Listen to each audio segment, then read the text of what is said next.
Friends, welcome back to my YouTube channel Dhawani classes.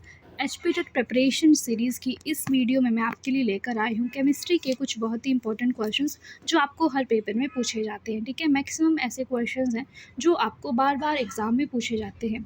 First question है हमारा, which of the following non metal reacts and catches fire on exposure to air.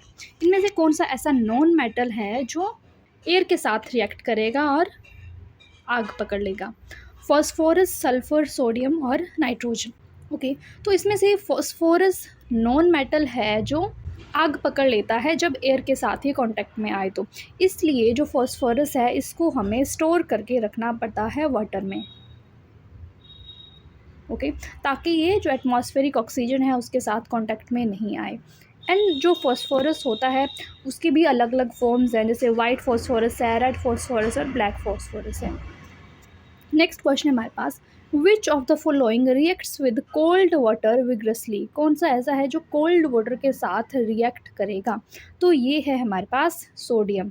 Okay, sodium एक metal था, जैसे ऊपर वाले question में आपको non metal पूछा गया था, बट जो सोडियम है वो मेटल है और इसलिए जो सोडियम है इसको हमें स्टोर करके रखना पड़ता है कैरोसिन ऑयल में।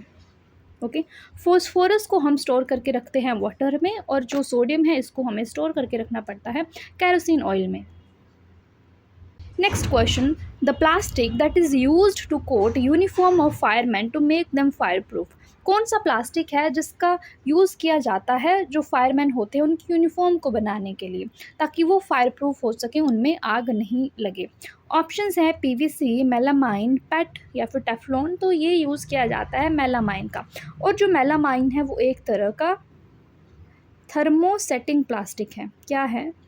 It is thermosetting plastic. दो तरह के प्लास्टिक होते हैं, थर्मोप्लास्टिक और थर्मोसेटिंग प्लास्टिक। थर्मोसेटिंग प्लास्टिक इस तरह का प्लास्टिक होता है जिसको अगर आपने एक बार मोल्ड कर दिया तो दोबारा हीट करने पर वो सॉफ्ट नहीं होगा, इसीलिए मेलामाइन का यूज़ किया जाता है जो फायर प्रूफ यूनिफॉर्म होती है उसको बनाने के लिए। Which fibre is also known as the artificial silk. Artificial silk हम किसे बोलते हैं? आर्टिफिशियल सिल्क हम बोलते हैं रेयन को। ओके, और जो रेयन है वो किससे ऑब्टेन किया जाता है? वुड पल्प से, प्लांट्स की वुड पल्प से, जैसे यूकलिप्टस हो गया, उससे ऑब्टेन किया जाता है। और जो रेयन है ये एक तरह का सिंथेटिक फाइबर है। ठीक होगी बात। Which non metal is liquid at room temperature. कौन सा नॉन मेटल है? नॉन मेटल पूछा गया है यहाँ पे जो लिक्विड होता है, तो नॉन मेटल जो लिक्विड है वो ब्रोमीन है। अगर आपसे पूछा जाए मेटल, कौन सा मेटल है जो लिक्विड है, वो है हमारे पास mercury. Okay, Hg, mercury. Next question, the acid present in spinach. जो पालक है उसमें कौन सा एसिड पाया जाता है? प्रीवियस वीडियो में भी मैंने आपको जो एसिड्स हैं वो बताए थे कि इसमें कौन सा एसिड पाया जाता है। तो पालक में पाया जाता है ऑक्सैलिक एसिड। ओके, क्या पाया जाता है? ऑक्सैलिक एसिड पाया जाता है। जबकि जो एसिटिक एसिड है वो विनेगर में होता है, फॉर्मिक एसिड एंट किस्टिंग में होता है, जो लैक्टिक एसिड है वो कर्ड में पाया जाता है। Okay, next one, litmus is extracted from. जो लिटमस है एक तरह का पीएच इंडिकेटर है, वो किससे एक्सट्रैक्ट किया जाता है? तो लिटमस को एक्सट्रैक्ट किया जाता है लाइकन्स से। Next question, which part of the flame is used by gold Smiths for melting gold and silver. जो सुनार होता है सोने और चांदी को पिघलाने के लिए ज्वाला के किस भाग का यूज़ करेगा? ओके, प्रीवियस वीडियो में भी हमने बात की थी। तो ये जो क्वेश्चन है ये रिपीटेड है, ये आपको बार बार पूछा जाता है। ओके, तो जिस पार्ट का यूज़ करते हैं, जिस जोन का यूज़ करते हैं, वो करते हैं सबसे बाहर वाले आउटर जोन का। क्यों करते हैं? इसीलिए क्योंकि जो आउटर जोन है कैंडल की फ्लेम का वो हॉटेस्ट पार्ट होता है। ओके, इस वजह से इसका यूज़ किया जाता है। इसका जो कलर होता है वो ब्लू होता है। ठीक है, ब्लू फ्लेम होती है इसकी। Which one of the following has the highest calorific value. Calorific value से भी क्वेश्चन पूछा जाता है, तो कैलोरीफिक वैल्यू देख लेते हैं सभी की। कैरोसिन की कैलोरीफिक वैल्यू कितनी है? 45,000 किलो जूल पर केजी। फिर बायोगैस की है 40,000 kilo joule per KG. LPG की 55,000 किलो जूल पर केजी, जबकि पेट्रोल की है 46,000 किलो जूल पर केजी। तो सबसे ज़्यादा किसकी हुई? सबसे ज़्यादा हुई एलपीजी की, 55,000 kilo joule per kg. Naphthalene balls are obtained from coal tar are used as. तो जो नेफ्थलीन बॉल्स होती हैं उसका यूज़ किसके लिए किया जाता है? एक तो क्वेश्चन ये पूछा था कि किससे ऑब्टेन की जाती है, तो इन्होंने बता ही दिया, कोल तार से ऑब्टेन की जाती है। यूज़ किस लिए किया जाता है? मौत को भगाने के लिए, जो मौत्स होती हैं फिर जो इंसेक्ट्स होते हैं उनको भगाने के लिए इसका यूज़ किया जाता है। Which of the following compound is used as antacid. Antacids क्या होते हैं? जो एंटासिड्स होते हैं उनका यूज़ किया जाता है इंडाइजेशन को ट्रीट करने के लिए, या फिर एसिड रिफ्लक्स है, हार्ट बर्न है, उसको ट्रीट करने के लिए एंटासिड्स का यूज़ किया जाता है। ठीक है, तो इनमें से कौन सा एंटासिड है? तो एंटासिड है इनमें से रेनिटिडीन। ठीक है, ranitidine. Next question, polywool and polycot are fabrics made up by mixing two types of threads, these are respectively. Polywool और पॉलीकोट क्या हैं? ये फैब्रिक हैं और इनको दो तरह के धागों को मिलाकर बनाया जाता है। अब ये क्या क्या है? पहले है पॉलीवूल। पॉलीवूल किसको मिलाकर बनता है? पॉलीएस्टर प्लस वूल को मिलाकर बनता है। ठीक है, पॉलीएस्टर प्लस वूल को, दो ऑप्शंस में है। जबकि जो पॉलीकोट है पॉलीएस्टर प्लस कॉटन। कौन सा ऑप्शन सही है? ओके, ऑप्शन ए ही सही है। ठीक है, polyester plus wool is polywool, polyester plus cotton is polycot. Next one, which of the following is best example of thermosetting plastic. यहाँ पर भी थर्मोसेटिंग प्लास्टिक से आपको क्वेश्चन पूछा गया है, मतलब कि ये रिपीटेड क्वेश्चन है। ओके, तो दो तरह के प्लास्टिक बता दिए थे मैंने, thermo plastic and thermosetting. Thermosetting plastic ऐसे प्लास्टिक होंगे जिनको आप एक बार मोल्ड करने के बाद अगर हीट करेंगे तो फिर वो मेल्ट नहीं होंगे। ठीक है, तो वो हो गए हमारे हैंडल्स ऑफ कुकवेयर्स। जो हम बर्तन जिनमें खाना पकाते हैं उनके जो हैंडल्स हैं वो थर्मोसेटिंग प्लास्टिक के बने होते हैं।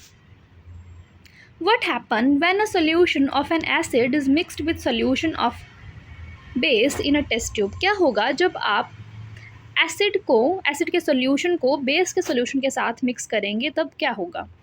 ओके, ऑप्शंस देख लेते हैं। टेम्परेचर इंक्रीज़ होगा, टेम्परेचर डिक्रीज़ होगा, टेम्परेचर सेम रहेगा और सॉल्ट फॉर्मेशन होगी। ओके, तो सॉल्ट तो फॉर्मेशन होगी, साथ में जो टेम्परेचर है वो भी बढ़ेगा।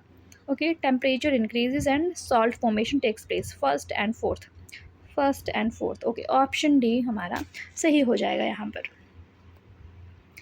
विच of the following oxide is an example of amphoteric oxide. Amphoteric oxide क्या होते हैं? एम्फोटेरिक ऑक्साइड मेटल ऑक्साइड होते हैं जो एसिड्स के साथ भी रिएक्ट करेंगे और बेस के साथ भी रिएक्ट करेंगे, और रिएक्ट करने के बाद हमें क्या देंगे? सॉल्ट और वाटर देंगे। ओके, तो एग्जांपल जो एम्फोटेरिक ऑक्साइड है उसका एग्जांपल है यहाँ पर एल्यूमिनियम ऑक्साइड Al2O3। ओके, और एक और एग्जांपल आप याद रख सकते हैं, जिंक ऑक्साइड ZnO, ये भी एम्फोटेरिक ऑक्साइड है। Which of the following are not purely ionic compound. इनमें से कौन सा कंपाउंड जो है वो आयनिक नहीं है? और आयनिक कंपाउंड किसे बोलते हैं? जब जो कंपाउंड है वो आयन्स का बना हो। तो जो आयनिक नहीं है वो HCl और CCl4, carbon tetrachloride, second and third. Next question, generally carbonate ores of metals are converted into metal oxide through. जो कार्बोनेट ओर्स हैं मेटल के उनको कन्वर्ट किया जाता है मेटल ऑक्साइड में। किससे? कौन से प्रोसेस से? कैल्सिनेशन है, रोस्टिंग है, स्मेल्टिंग है और इलेक्ट्रोलिटिक रिफाइनिंग है। तो इस प्रोसेस को हम बोलते हैं कैल्सिनेशन। इसमें जो कार्बोनेट होता है उसकी थर्मल डिकम्पोजिशन होती है।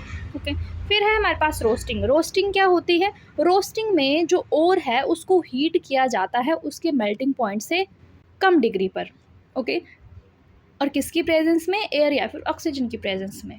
समझ आ गई बात? क्या है रोस्टिंग में हम ओर को हीट करते हैं उसके मेल्टिंग पॉइंट से कम टेम्परेचर पर इन दी प्रेजेंस ऑफ एयर या फिर ऑक्सीजन। देन स्मेल्टिंग क्या है? ये वो प्रोसेस है जिसमें हमने जो प्योर मेटल है उसको ऑब्टेन करना होता है उसके ओर से। कैसे ऑब्टेन करेंगे? हीट करके हायर टेम्परेचर पर। ठीक है, ये होगी स्मेल्टिंग। फिर एक और है हमारे पास इलेक्ट्रोलिटिक रिफाइनिंग वो प्रोसेस है जिसमें हम मेटल को रिफाइन करते हैं, स्पेशली मेनली जो हमारे पास कॉपर मेटल होता है उसको, by the process of electrolysis. ठीक है, यानी कि हमने जो मेटल है उसको प्योरीफाई करना है इलेक्ट्रोलिसिस के प्रोसेस से, उसको बोला जाता है इलेक्ट्रोलिटिक रिफाइनिंग। ओके, तो चारों प्रोसेस जो है इंपॉर्टेंट है, आपको कोई भी पूछ लिया जा सकता है आपके एग्जाम में। विच of the following is not a constituent of petroleum, तो उसके लिए आपको पहले पेट्रोलियम के जो कॉन्स्टिट्यूएंट्स हैं उनके बारे में पता होना चाहिए। पेट्रोलियम के कॉन्स्टिट्यूएंट्स हैं पेट्रोलियम गैसेस, ठीक है, पेट्रोल भी है, डीजल भी है, केरोसिन भी है, लिब्रिकेटिंग ऑयल भी है, ठीक है, पैराफिन वैक्स है और बिटुमेन है। तो इनमें से कौन सा नहीं है? कोक नहीं है, ठीक है। ये तीनों क्या हैं? कॉन्स्टिट्यूएंट हैं पेट्रोलियम के, ठीक है। बाकी भी लिख लेते हैं, बाकी कौन कौन से हैं। केरोसिन रह गया,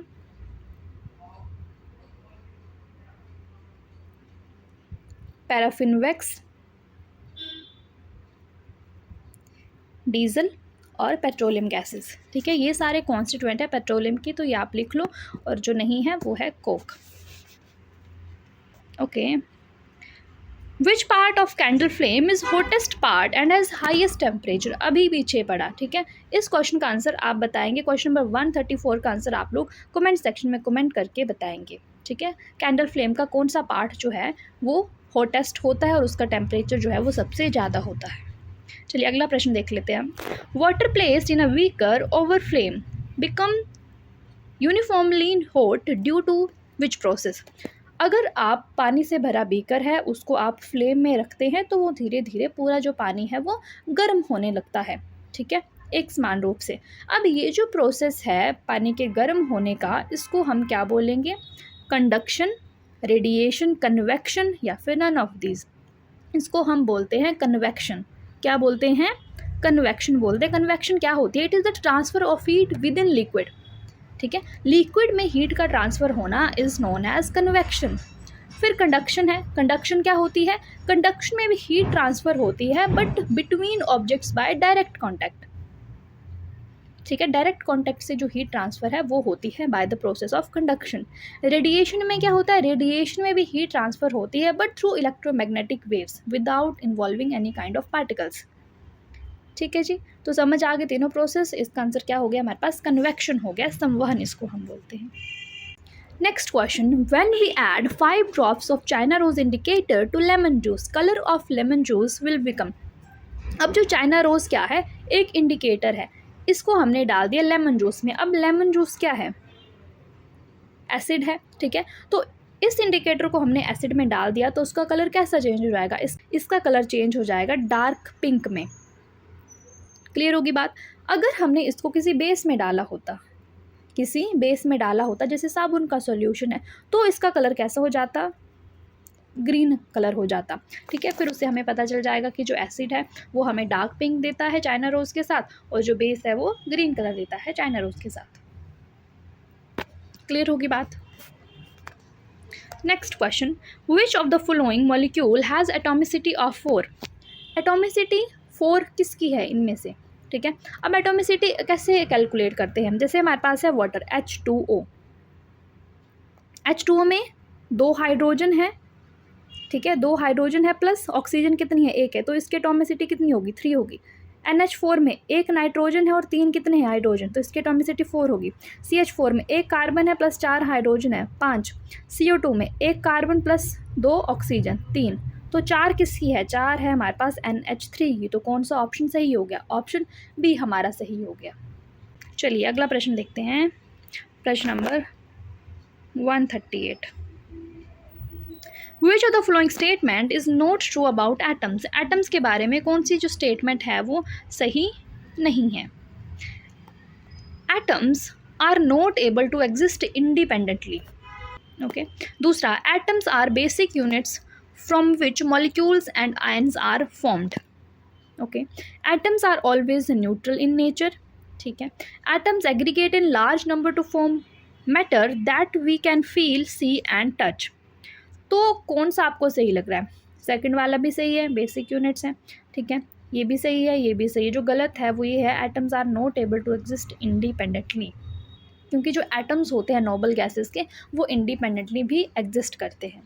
next question, which element in the periodic table has highest value of negative electron gain enthalpy? Electron gain enthalpy क्या है? ये वो एनर्जी है जब इलेक्ट्रॉन ऐड होता है उसके एटम में, उस टाइम रिलीज़ होती है, ठीक है, वो होती है हमारी इलेक्ट्रॉन गेन इंथैल्पी। तो जो नेगेटिव इलेक्ट्रॉन गेन इंथैल्पी जो है वो सबसे ज़्यादा होती है हैलोजेंस की, और हैलोजेंस में भी सबसे ज़्यादा होती है क्लोरीन की, ठीक है, सबसे ज़्यादा होगी क्लोरीन की, फिर फ्लोरीन की, देन ब्रोमीन की, एंड देन आयोडीन की। और इसका रीज़न ये है कि एक इलेक्ट्रॉन को एक्सेप्ट कर सकते हैं और जो स्टेबल नोबल गैस कॉन्फ़िगरेशन है वहाँ तक पहुँच सकते हैं, ठीक है, इसीलिए इनकी जो नेगेटिव इलेक्ट्रॉन गेन इंथैल्पी है वो हाईएस्ट होती है हैलोजेंस की, उसमें भी सबसे ज़्यादा होती है क्लोरीन की। When heat is supplied to a solid substance at its melting point, average kinetic energy of particles, जब हीट सप्लाई करते हैं सॉलिड सब्सटेंस को उसके मेल्टिंग पॉइंट पे, तो जो एवरेज काइनेटिक एनर्जी होगी वो बढ़ेगी, कम होगी, कांस्टेंट रहेगी? तो ये कांस्टेंट रहेगी। Scattering of light will occur when a beam of light passes through which of the following? Scattering of light किसमें हमें देखने को मिलेगी? जब जो बीम लाइट का पास होगा, blood, water, copper sulphate solution, brine solution, ठीक है, तो ये हमें देखने को मिलेगी ब्लड में।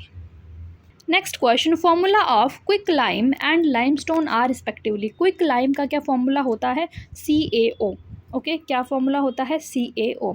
जबकि जो लाइमस्टोन है उसका फॉर्मूला होता है CaCO3। तो कौन सा सही आंसर हो जाएगा? हमारा ऑप्शन सी सही हो जाएगा, ओके। और जो लाइम वाटर है वो होता है कैल्शियम हाइड्रोक्साइड, ठीक है, ये क्या है? It is lime water, okay. So guys that's it for this video informative लगी हो तो प्लीज़ लाइक करना, चैनल को सब्सक्राइब नहीं किया तो सब्सक्राइब करना, एंड अपने फ्रेंड्स के साथ भी शेयर करना, ठीक है। अगर आपको केमिस्ट्री सेक्शन पर और भी वीडियोस चाहिए तो आप कमेंट करके बता सकते हैं। किसी और सेक्शन पर वीडियो चाहिए तो भी आप बता सकते हैं, मैं आपके लिए वो वीडियो भी लेकर आऊँगी। Thank you so much for watching, bye bye, take care.